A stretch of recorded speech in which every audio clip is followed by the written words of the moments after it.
Por otro lado, pues, la norma foral de concejos rige pues, a entidades locales que son las más antiguas y diferenciadas de este territorio.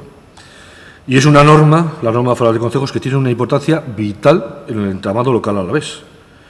Pero además es una norma, la norma foral de concejos, que es transversal, que no solo afecta a los concejos en su día a día, sino que afecta a otras normas dictadas por estas juntas generales.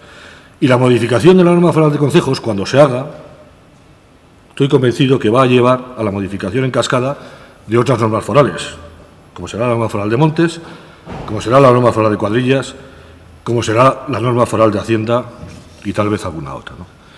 Y por eso creemos que es necesaria que su modificación, la modificación de la norma foral de concejos, se realice sin mezclarla con la norma foral de elecciones y que se realice sin prisas, que se realice amoldándonos a los tiempos de los concejos y de sus representantes, porque no se olvide ninguno aquí que los representantes de los concejos son voluntarios y gratuitos, que no hay liberaciones en los concejos y que los tiempos de los concejos son muy distintos al de cualquier otra administración.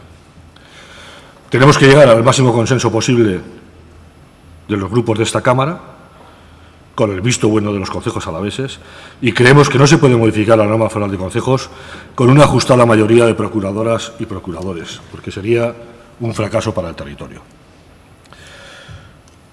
Decir también que desde este grupo juntero no nos dejamos abrir el melón. Nosotros no estamos diciendo que no haya que modificar.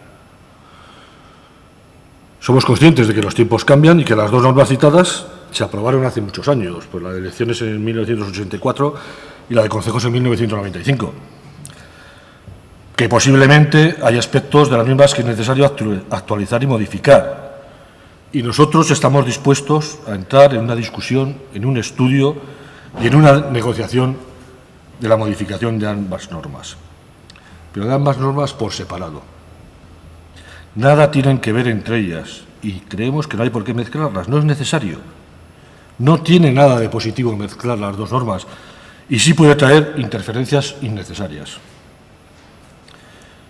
Y por otro lado creemos que ahora no es el momento, ¿no? Estamos en un año electoral en los concejos. Creo que hay una norma no escrita que dice que no es conveniente modificar las reglas del juego en año electoral. La lógica nos dice que debemos dejar en manos de las personas electas entrantes en los concejos las modificaciones que sean necesarias. No podemos abrir una discusión ahora con la gente que se va a marchar de los concejos. Por eso presentamos esta moción en la que solicitamos no que no se modifiquen las normas, sino que se espere a las elecciones, a que se celebren las elecciones y a la toma de posesión de los cargos y la constitución de las nuevas juntas administrativas que surjan de esas elecciones, ¿no?